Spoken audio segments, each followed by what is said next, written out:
내가 가고 있는 이 길은 한 번도 가지 않은 길. 오늘 하루하루 순간도 다시는 오지 않을 시간. 우리를 살리시는 그 사랑 주님의 빛을 따라서 오늘도 우린 걸어가네 생명의 길을. 네, 오늘 말씀은 짐을 서로 지라는 제목으로 말씀을 증거하겠습니다. 본문 말씀은 갈라디아 6장 1절로 5절 말씀입니다. 형제들아, 사람이 만일 무슨 범죄한 일이 드러나거든 신령한 너희는 온유한 심령으로 그러한 자를 바로잡고 너 자신을 살펴보아 너도 시험을 받을까 두려워하라. 너희가 짐을 서로 지라. 그리하여 그리스도의 법을 성취하라. 만일 누가 아무것도 되지 못하고 된 줄로 생각하면 스스로 속임이라.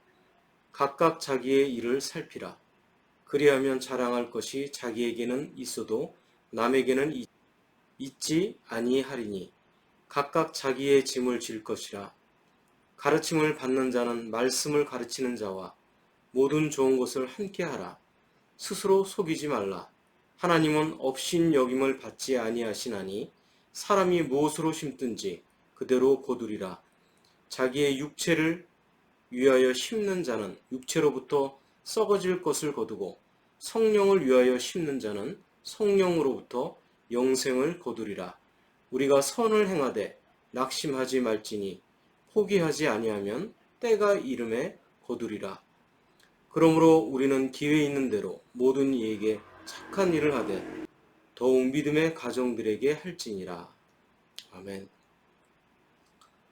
우리는 감당하기 힘든 무거운 짐을 지고서 혼자 몸부림치는 사람을 만날 때가 있습니다. 또한 내 자신이 그럴 때가 반드시 있게 마련입니다. 이때 우리는 상대방이 원하면 도와주어야 합니다. 또 나 자신도 필요하면 상대방의 도움도 받아야 하는 것입니다. 그런데 본문에서 보면 너희가 짐을 서로 지라고 하십니다. 한마디로 서로 도와야 한다고 말씀하고 있습니다. 그러면 우리는 어떻게 서로 다른 사람의 짐을 질 수 있는지, 또한 짐을 서로 진다는 것은 무슨 의미를 갖고 있는지 말씀을 통해서 살펴보도록 하겠습니다. 먼저 짐을 서로 지는 것은 회복시키는 것입니다. 본문 2절에서 너희가 짐을 서로 지라는 명령에 앞서서 본문 1절 말씀입니다. 형제들아, 사람이 만일 누가 범죄한 일이 드러나거든 신령한 너희는 온유한 심령으로 그러한 자를 바로잡고. 여기서 짐과 범죄는 깊은 관계가 있습니다. 바로잡다는 말은 회복시킨다는 뜻을 갖고 있습니다. 어떤 사람이 실수하는 것을 볼 때 정죄하지 말고 온유한 마음으로 그를 회복시키는 것입니다. 사람은 누구라도 완벽하지도 완전하지도 않습니다. 누구나 실수할 때도 있습니다. 누구나 범죄할 수도 있습니다. 또한 자신이 저지른 죄가 드러나면 공경에 처하게 됩니다. 죄에 대한 모든 대가를 우리는 또한 지불해야 하는 것입니다. 그러나 누가 범죄한 일이 드러나면 사람들은 대부분 이해하려는 노력은 없이 본능적으로 비난하곤 합니다. 정죄를 제일 잘하는 존재가 바로 사탄입니다. 사탄은 누군가 실수하고 죄를 지으면 즉각 달려가서 비난하고 정죄합니다.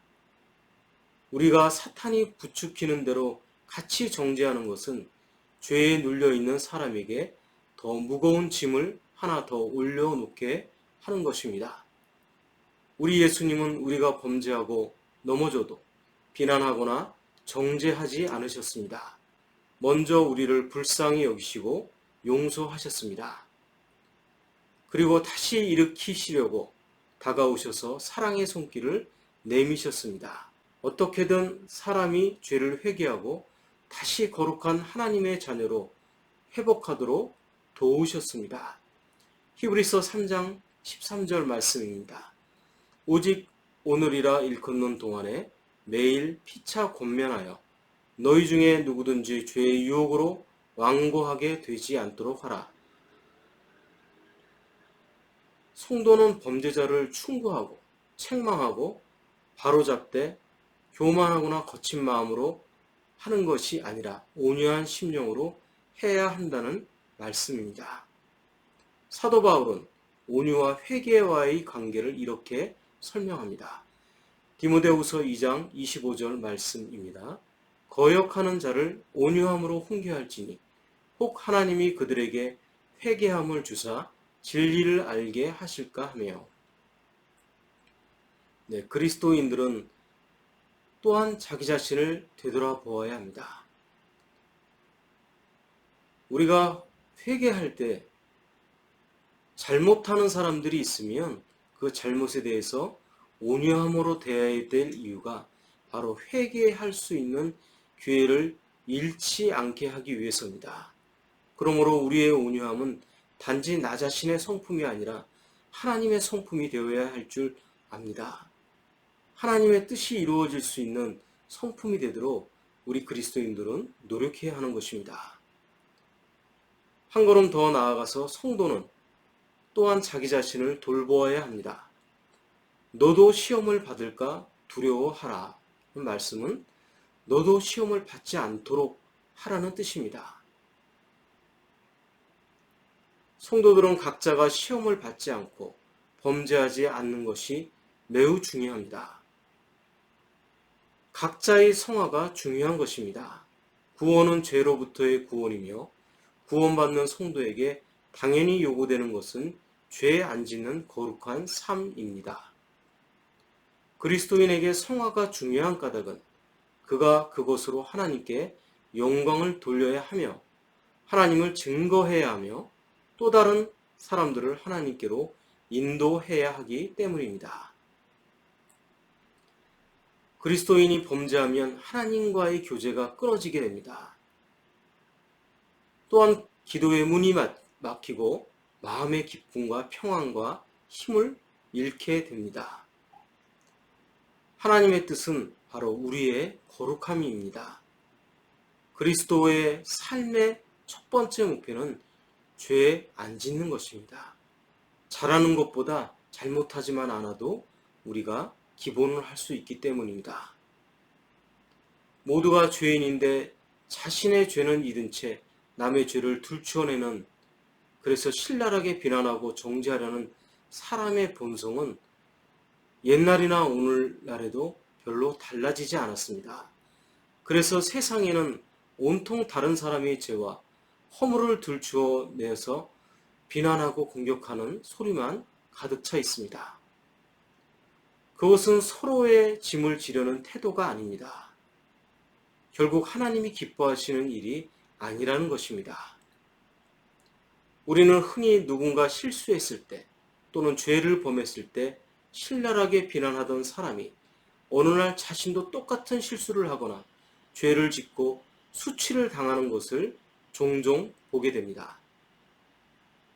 우리는 누군가를 정죄하고 싶은 유혹이 찾아올 때 우리도 그런 시험에서 예외일 수 없음을 기억해야 합니다. 그래서 본문 후반절은 이렇게 우리에게 말씀하고 있습니다. 너 자신을 살펴보아 너도 시험을 받을까 두려워하라. 그렇습니다. 연약해서 범죄한 사람을 보면 비난하고 정죄하기보다는 회복시켜 주려고 우리는 애써야 하는 것입니다. 회복시키려는 노력은 마치 두려움에 질린 어린 자녀를 엄마가 안아주며 부드러운 말로 안심시키듯이 회복시키는 것입니다. 하나님의 뜻으로부터 멀어진 사람을 비난하고 공격하여 움츠려 들게 하지 말고 부드럽게 설득하고 타일러서 다시 그리스도의 은혜 안으로 되돌아오도록 하라는 것입니다. 회복시키는 그 노력은 예수님의 삶을 통해서 우리는 본받아야 합니다. 낙심한 사람의 믿음을 회복시키기 위해서 다가가서 먼저 손을 내밀고 예수님처럼 도와주어야 하는 것입니다. 어떤 죄를 저지른 사람도 우리가 할 수 있으면 용서하고 회복시켜주는 교회와 그리스도인이 반드시 되었으면 좋겠습니다. 죽어가는 한 사람의 회복을 위하여 숨고 싶으나 숨을 곳이 없는 사람과 무거워서 비틀거리나 쉴 수 없는 사람을 위해서 그의 짐을 대신 감당하는 넓은 마음을 갖도록 우리는 애써야 합니다. 마지막으로 짐을 서로 지는 것은 도와주는 것입니다. 본문 2절 말씀입니다. 너희가 짐을 서로 지라 그리하여 그리스도의 법을 성취하라. 짐을 서로 지라는 것은 남의 드러난 죄를 이해하고 동정하고 용서하라는 뜻입니다. 바울은 우리가 이렇게 함으로써 그리스도의 법을 성취한다고 말합니다. 그리스도의 법은 서로 사랑하라는 새 계명을 가리킵니다. 요한복음 13장에 보면 예수님께서 마지막 유월절 저녁 식사를 하신 후 제자들의 발을 씻어 주셨고 그런 다음에 서로 사랑하라는 새 계명을 주셨습니다. 예수님께서 제자들의 발을 씻어 주신 것은 죄의 용서를 상징합니다. 그리스도인이 서로 사랑하는데 장애물이 있다면 그것은 상대방의 결점에 대한 생각에 우리가 사로잡히는 것입니다. 그러므로 참으로 서로 사랑하려면 서로의 결점에 대한 용서가 선행되어야 하겠습니다. 다시 말해서 그리스도인이 서로의 짐을 질 수 있을 때 그것이 바로 서로 사랑할 수 있는 것입니다. 우리는 짐을 서로 져야 할 이유는 남의 드러난 실수와 범죄를 이해하거나 동정하거나 용서하지 못할 정도로 대단하고 고상한 존재가 결코 아니기 때문입니다. 우리는 다 비슷하게 부족한 사람들입니다. 어느 날 우리 자신도 다른 이의 죄와 비슷한 죄를 범할지도 모르는 사람입니다. 그러므로 우리는 우리 자신이 대단한 존재인 것처럼 자신을 속이거나 허세를 부리지 말아야 합니다. 본문 3절 말씀입니다. 만일 누가 아무것도 되지 못하고 된 줄로 생각하면 스스로 속임이라. 그렇습니다. 우리는 우리 자신을 크게 여기지도 말고 또 너무나 작게 여기지도 말아야 되겠습니다. 단지 중요한 것은 각자 자기 일을 살피는 것입니다. 만일 우리에게 어떤 자랑거리가 있으면 그것은 우리 자신 안에서만 있고 남과의 관계에서는 없을 것입니다. 왜냐하면 우리는 자신의 부족을 알기 때문입니다. 각 사람은 자신의 약점을 잘 알고 있습니다. 본문 4절로 5절 말씀입니다. 각각 자기의 일을 살피라. 그리하면 자랑할 것이 자기에게는 있어도 남에게는 있지 아니하리니 각각 자기의 짐을 질 것이니라.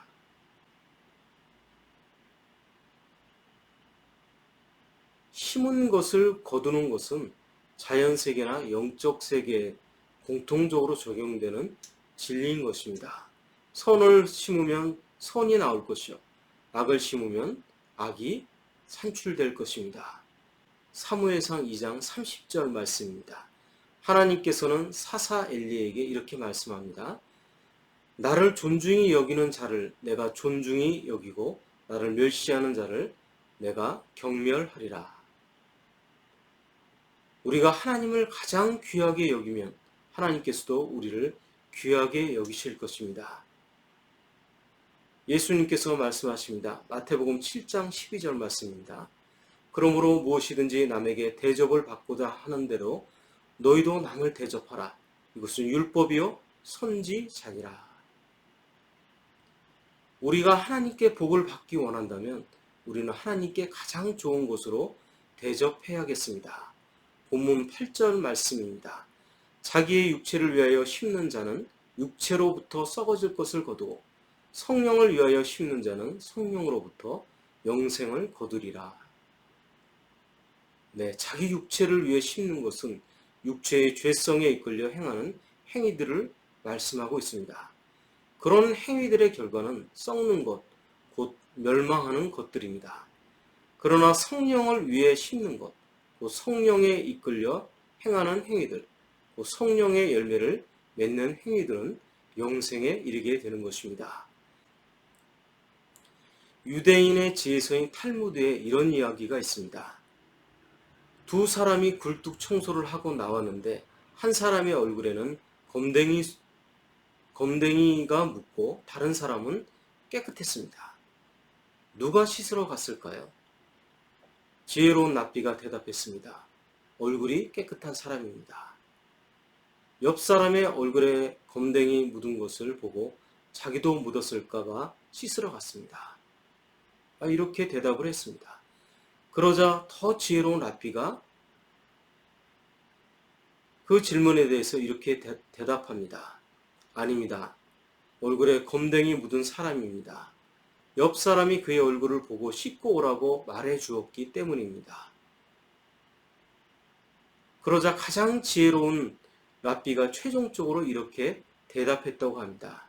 모두 아닙니다. 두 사람 다 씻으러 갔습니다. 굴뚝 청소를 하고 나왔는데 어떻게 누구는 얼굴에 검댕이가 묻고 누구는 안 묻을 수가 있습니까? 두 사람 모두 검댕이 묻어서 씻으러 갔습니다. 그렇습니다. 우리 인간의 현실을 보여주는 이야기입니다. 누가 더 깨끗하고 더 더럽단 말입니까? 우리 모두 다 같은 죄인입니다. 그래서 우리는 더더욱 하나님의 은혜가 필요합니다. 마태복음 11장 28절 말씀입니다. 수고하고 무거운 짐진 자들아 다 내게로 오라. 내가 너희를 쉬게 하리라. 네, 말씀을 정리하겠습니다.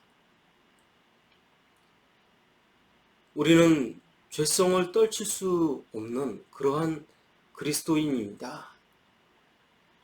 그러므로 우리가 누구를 정죄하기보다는 서로를 용서하고 이해하며 서로의 감추어져야 될 부분들을 서로 돌봐주며 서로를 감싸주는 그런 신앙생활을 해야겠습니다.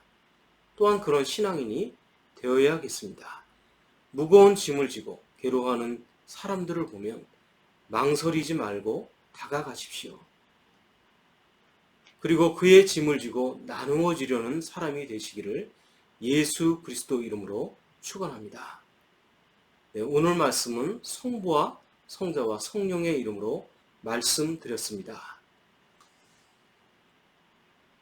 나는 주님의 제자 낙심하지 않으며 절망 속에서도 실망하지